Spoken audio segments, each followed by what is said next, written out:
Manager une équipe, c'est compliqué, mais manager ses enfants, c'est encore pire. Tu donnes une consigne, et soit ils font rien, soit ils font pas vraiment ce que tu avais demandé. Tu répètes, et là, il y en a un qui s'énerve, l'autre qui panique, le suivant qui rigole, et le dernier qui veut tout analyser avant de bouger. Ça te parle ? C'est normal, c'est parce qu'on ne réagit pas tous pareil aux instructions. Et la plupart des erreurs de management viennent d'un truc simple. On ne parle pas à chaque personne selon sa propre couleur disque.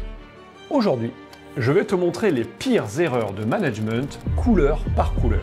Et tu vas voir que ça marche aussi bien en entreprise qu'à la maison. Alors, si tu veux éviter les conflits et améliorer ta communication, reste bien jusqu'au bout. Parce qu'à la fin, je vais te donner la solution ultime pour mieux manager n'importe qui.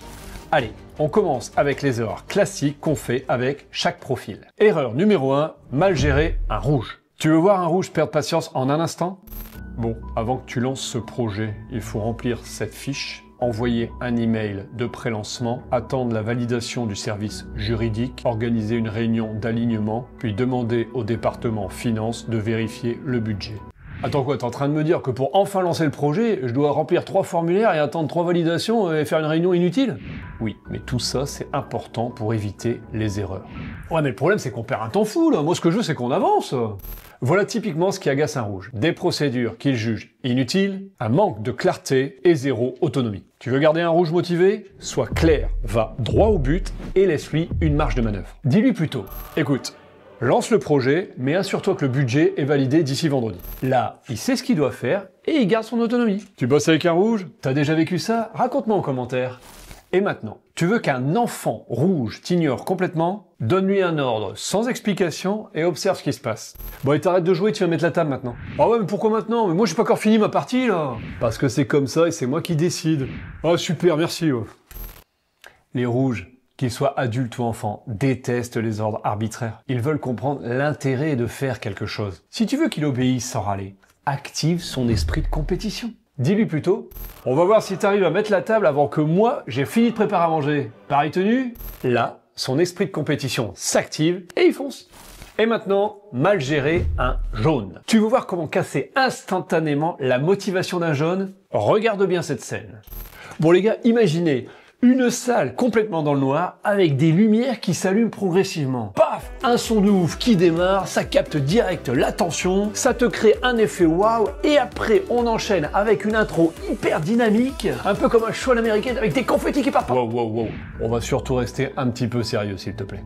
Ah bon, ok. Bon, ben du coup l'événement démarre normalement puis on présente les invités. Normalement.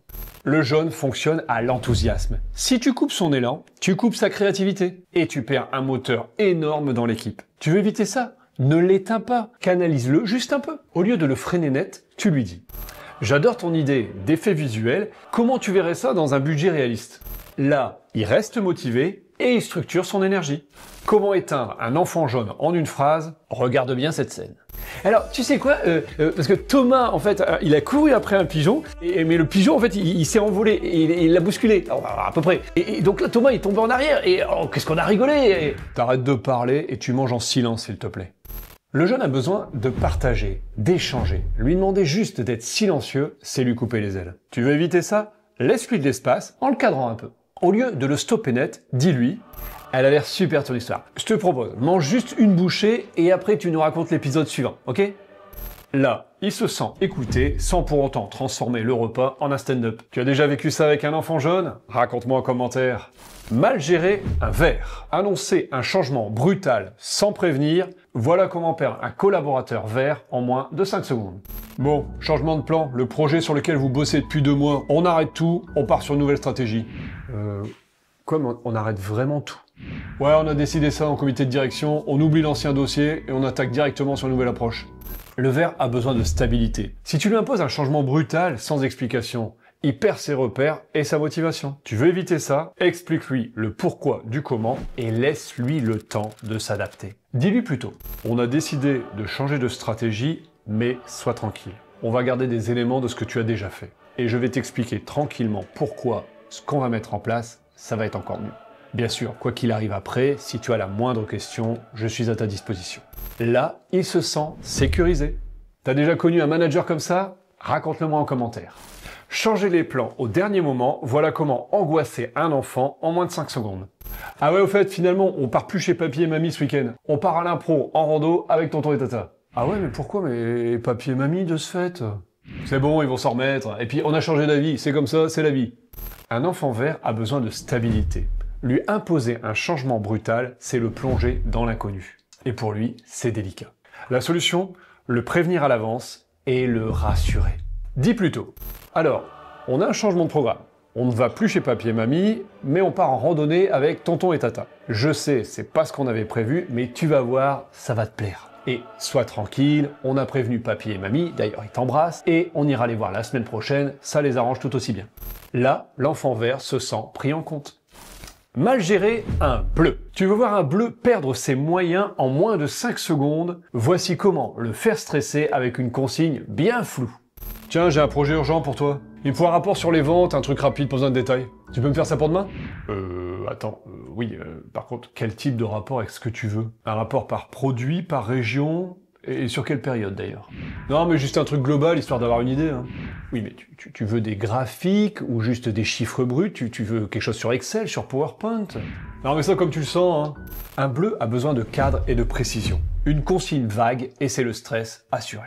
Dis plutôt, est-ce que tu peux noter s'il te plaît, j'ai besoin d'un rapport des ventes des 6 derniers mois par région et par produit. Tu me fais une synthèse sur PowerPoint avec 3 graphiques, ça suffira. Délai demain midi, est-ce que c'est bon pour toi? Là, même si c'est un peu en dernière minute, il sait exactement quoi faire et donc il avance sans stress. T'as déjà donné une consigne trop floue un bleu? Raconte-le-moi en commentaire. Tu veux voir un enfant bleu en pleine panique? Donne-lui une consigne bien floue et observe. Bon là je vais être un peu occupé, va jouer un petit peu tout seul s'il te plaît. Non, jouer tout seul? Ouais, mais à quoi et comment, je veux dire... Non, mais je sais pas, tu fais ce que tu veux. Ouais, mais ça veut dire que je joue avec mes Lego, ou je fais du dessin, ou je peux regarder un dessin animé. Et combien de temps? Et après, on fait quoi? Un bleu a besoin de cadre. Lui dire « fais ce que tu veux », c'est l'envoyer en plein chaos. La solution, lui donner une consigne précise avec des options. Dis plutôt. Pendant 30 minutes, tu peux soit jouer au Lego, soit colorier, et ensuite, on ira goûter. Là, il sait où il va, et il se sent rassuré.